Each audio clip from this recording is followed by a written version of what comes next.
Megazord sequence has been initiated.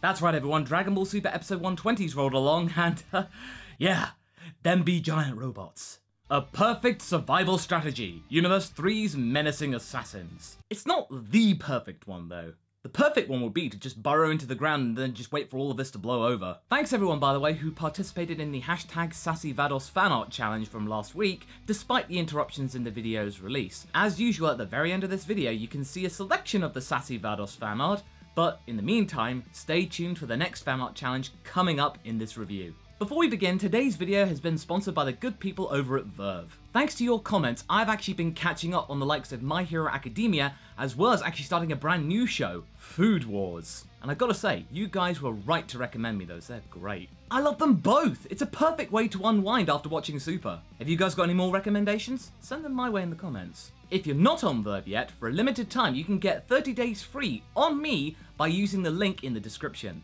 VRV and its now new premium service gives you the flexibility to watch whatever you want, whenever you want, even on the go without an internet connection. With all of this you can get like 12 channels all in 1080p. That's pretty cool. These channels include Funimation and Crunchyroll, as well as Rooster Teeth and the likes of Mondo. And what's more, they've got great news for anyone who's a Dragon Ball Super fan. VRV now offers Dragon Ball Super dubbed. So click the link in the description and start your 30-day free trial of VRV Premium. Now, let's sit back and watch the review. Where we last left off, Universe 4 had been basically treated to bite the dust and did not have a very beautiful doing. In fact, pretty much every single universe that's been eliminated thus far has pretty much had the same thing. Only the difference here is that Universe 4 didn't really get some kind of loving send-off. They just went gone. And if you actually want to see more about what I thought about that episode, you can check the link in the description as well for my super detailed review of episodes 118 and 119. It was really weird, even the likes of Universe 10 actually got a better send-off, and we really didn't care about many people from there, only the likes of Goasu and now Obuni, sorry I missed him out, and, okay, maybe Napapa, he was kind of alright. The Omni Kings immediately point out that most of the fighters are now gone. Yes, Zeno, that's how tournaments work. People lose. They then also realize that the tournament actually might be over in like, 10 episodes!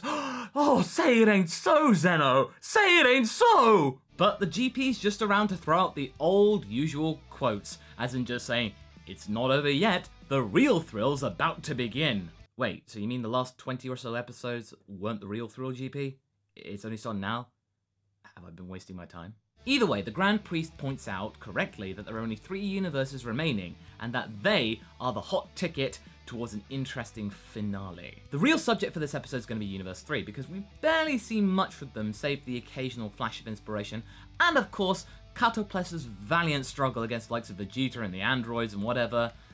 Yeah, I'll miss that guy, because his modo changes was just something special, man. Universe 11 are also there too, with Toppo ready to pose for no particular reason, despite the fact that Universe 7 are like 200 feet away. Would they be able to see the pose? But then again, Toppo's hands are really big. And I love how Goku just assumes that Universe 3 is going to lose immediately and that Universe 11 will be the only opponents that they'll actually get to challenge. I'm pretty sure that's going to come back to bite him later. Aya, the Supreme Kai of Universe 3, praises his own survival skills and the fact that his fighters have managed to survive right until the very end. Wouldn't you want to say that when it's actually either much closer to the end or at the actual end, rather with like 13 minutes to go? That's just a self-fulfilling prophecy, man. But you know things are about to get serious when Mosco's usually balloon-deflating sounding voice ends up just sounding really, really scary, like it being a Terminator flick horror film or something like that. That is kind of creepy. He transmits a beacon to Paparoni telling them it's now time for the 4 of them to attack. And by 4 of them, he means the robots, not Paparoni, of course. And let's not forget the channel favorite, BORDON is back, guys! They blast the group, which mildly inconveniences them, with Vegeta just going, "Ah, this is slightly annoying!" Goku says that they're acting wildly, despite the fact they've only just shoved a couple of people around and blasted once. That's hardly wild, Goku. At last, we get to see what we've all been waiting for. 17 and 18 getting to fight other robots with Universe 3. Let's see how 17 and 18's Infinity Engine tackles a Universe 3 being. Okay, I'm excited. Game on. Viara, possibly a pun on the word VR, is a tough nut to crack, so this fight between the two of them could go on for a convenient amount of time, which means that they can't help the other guys. It's still good to see 17 and 18 attacking together and using twin attacks. More of that, please. Meanwhile, the Universe 7 lot are attacking at full pelt, but they're having their attacks read by the actual mystical battle scouter person that is Koitsukai, who is just a walking, talking radar. Yeah, total amount of personality right there. Hey, you see those guys over there? Why don't you just punch them? Gohan, though, decides to step in and take on Punchia and Bororetta at the same time. Whoa, Gohan, you're actually actively deciding to fight? What's going on? You don't do this day. Is the bang down? I can't tell. It's kind of hard to see, but I think it is. To me, this kind of sounds like Gohan's just gonna sacrifice himself and just take the hit and... Oh no, I don't want to see that. As Gohan's waiting out the clock in typical Z fashion, Bororetta and Punchia are now having the blue After Effects matrix filter at work, reading Gohan's plan, despite him not actually doing anything. Scanning. Bang is down. Bang is down. Activate murder.exe. Naturally, it's Bororetta who decides to do a spot of melee instead of just using beams to take out Gohan, and is naturally served being spun right around and then sent into a rock by Gohan. Yeah, Bororetta, I expected nothing less from you. You've always got to get yourself mixed up in things, you silly robot. Ooh, this gives me an idea for the next fan art challenge. Share your fan art with me using the Twitter @MasakoX using the hashtag SillyBororetta, and I shall retweet them, as well as have a selection ready for you for next week's review. Good luck, and thank you very much. Aya is not happy. He's having his beautiful strategy being read right before him.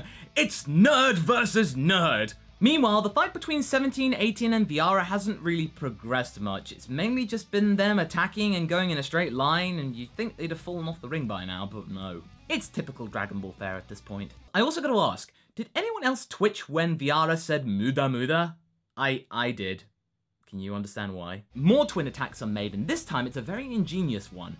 17 is firing energy blasts at Viara, and 18 is mostly reflecting them. So that means they just keep on coming back, and they can do this all day because of their Infinity Engine. They can just wait for Viara to crumble and just wait out the clock, and that is just great. This is excellent use of the Infinity Engine. We've heard about this for so long, and instead of just them not getting tired, they just can keep on attacking. That's great. Viara then explodes in a puff of fabulous sparkles and falls to the ground unconscious. And I am just waiting for him to suddenly appear and do a surprise attack on 17 and 18, but no. 18 just kicks him out of the ring and he's eliminated. Yeah, I was kind of disappointed about that, but oh well, I guess we can only have really one big fight at a time. But I can understand why Viara was eliminated right now, because he didn't really have much of a gimmick. He was just tough. That was it. He was just really, really hard to punch.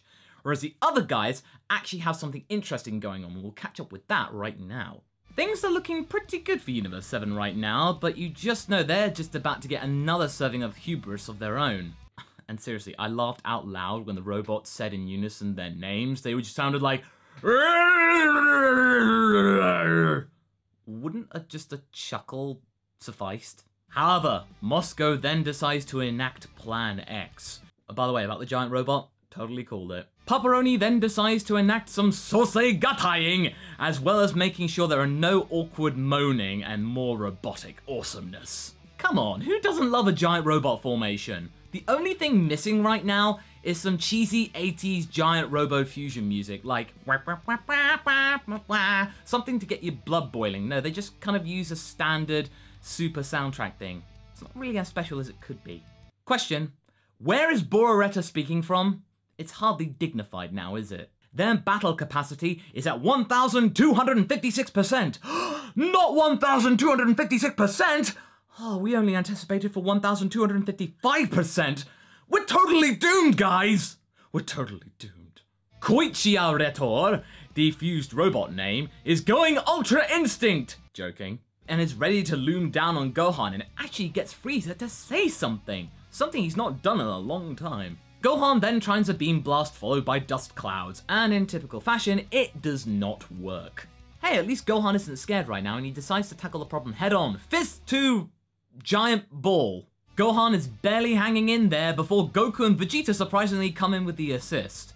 And now that I think about it, this action was kind of ironic. Gohan, who is the biggest champion of teamwork in Universe 7, is deciding to go it alone fighting this guy or guys, and then it's the two people that snubbed teamwork initially actually coming in, working together to save Gohan.